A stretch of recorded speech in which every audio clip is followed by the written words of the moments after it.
Not only will Tinubu win in 2027, Tinubu will install a successor after he finishes his second term. That's how bad our situation is. If you look at what happened in Edo, where results were changed entirely and nothing happened. A governor has been suspended unconstitutionally. Nigerians have moved on. So is it me? You want to turn me to a motivational speaker that will be encouraging you that, oh, there's a utopian dream somewhere, or that because of this, the concept of Ubuntu, I should preach optimism to you. Better for me to preach pessimism, so that the people can know the challenges ahead, the dangers, the insurmountable obstacle that they are facing, so that maybe when they listen to my preaching of pessimism, they can become angered enough to react. All right, Barrister, that was Barrister Adeyanju, right? Yes. Now, yeah, this is what I have been saying. Some people refer to me as a pessimist. I'm not a pessimist. I'm a realist. This is what I have been saying for years now. Just actually projecting the reality on ground. One thing is to have faith and speak out of faith in the midst of evil. Another thing is to say it the way it is. And that's where I fall into the second category. I have faith in God. There's no doubt about that. But I'm a realist as well. I view things the way they are and express my thoughts. And that is just how it is. That's exactly what this lawyer just did. But there's something why I'm taking up this topic is because what he said, most of the things he said are just things we've been saying here. That 2027 election will be a walkover in favor of Tinubu. Tinubu will just, and we have given reasons, probably will state some of the reason here again. We'll repeat the reason. But my point, he made a point that it didn't occur to me. I don't know if that occurred to you too. He made a very serious point.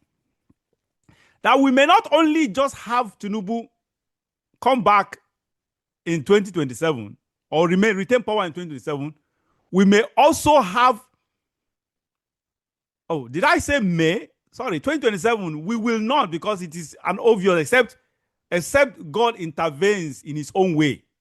That's just the only thing, but it is obvious. I'm not using that May because Tinubu will obviously continue even in 2027. So there's no doubt. So, but then Tinubu will not only retain power in 2027, we may have a situation where Tinubu continues to rule Nigeria by default, either by proxy, rather by default in proxy, through installation, the installation of his stooge, someone he can control. But it didn't occur to me that, and when I heard this lawyer say that, my God, the thing really, really impacted a whole lot of fear in me, because visualizing a situation where we will not only have Tinubu 4 years more after from 2027, but also continue to have the same Tinubu do what he is doing in Lagos State right now, applying the Lagos State formula by installing his stooges to continue in power. Barrister, this is scary to me. Well, I don't know why it should be scary to you, because you have to understand that every president, even a governor in a state, is interested in putting in his person to succeed him in office. And when you have taken power, like Tinubu has done, a lot of tools have been matched, and going forward, he's going to offend and become an enemy of a large section of the country. A lot of people, probably both internally and externally. He has to, by compulsion, seek to install somebody he can absolutely control after his term has expired. That's if he does not work for a third term. If he is contempt, or he sees no way of extending his 2-year term to the third term, he will actively seek to install a switch that will protect him, protect whatever evil or whatever he has done. It stands to reason. One can reason with that because he has offended a lot of people, and in the fight for the second term, a lot more will become enemies. So, in the nature of human affairs, he will want to leave somebody that will protect him and his family after he has left. Now, in why I am surprised, I'm surprised based on a different context from the the norm we used to know. Of course, everybody, even in the civilized society, other countries, people want to support. In the Western world, it's done in a very civilized way, but in Africa, it's done in a very clear and crude manner, where you just see the person actually taking him by his or her hand to show to the people, anointing him or her publicly or whatever. Now, the context I am taking it from is in the TINUBU'S way of politics. You know, like you said earlier, every successive president has done something like that. They attempted it. Obasanjo did it with Yaradua. There's no doubt about that, and that is what has been going on. That is the norm. But in the case of Tinubu, we all know how Tinubu does his own politics.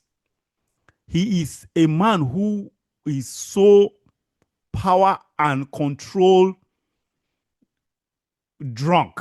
He's drunk of control and power. It's like, to him, he sees it as a birthright.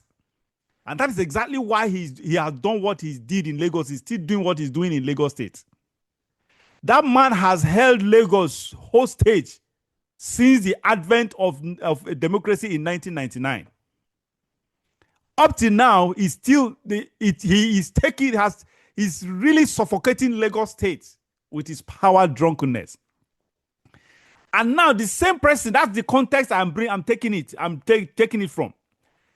The same person wants to apply the same principle, the same game plan at the national level. That is why I mentioned scary. Honestly, it is scary to me because Tinubu is not like any or every other president we've had in the past. This man works in a very crude way. He works in a very Tinubu does not hide anything. He is that kind of person who will want to rob you. Before robbing you, he will send you a notice. He will announce it to you that I'm coming to rob you. Unlike other previous presidents, they will do it through the back door. They were subtle in it. They were doing it in a very discreet manner. Tinubu will tell you both by body language and in words that he is coming to rob your house. So be prepared for me. But that is the context I am taking it from. I understand the context. But I know for him, he will like to repeat the Lagos model for the whole country when he eventually goes. Although that will be far more difficult than the success he achieved in controlling successive governors in Lagos. For the simple fact that the presidency is far, far more grave than a governor of a state. Once you are put there as the president, the enormous powers you have, the sheer volume of advisors and people that are talking to you, are reaching your ears, make the dynamics of control very difficult for somebody to permanently.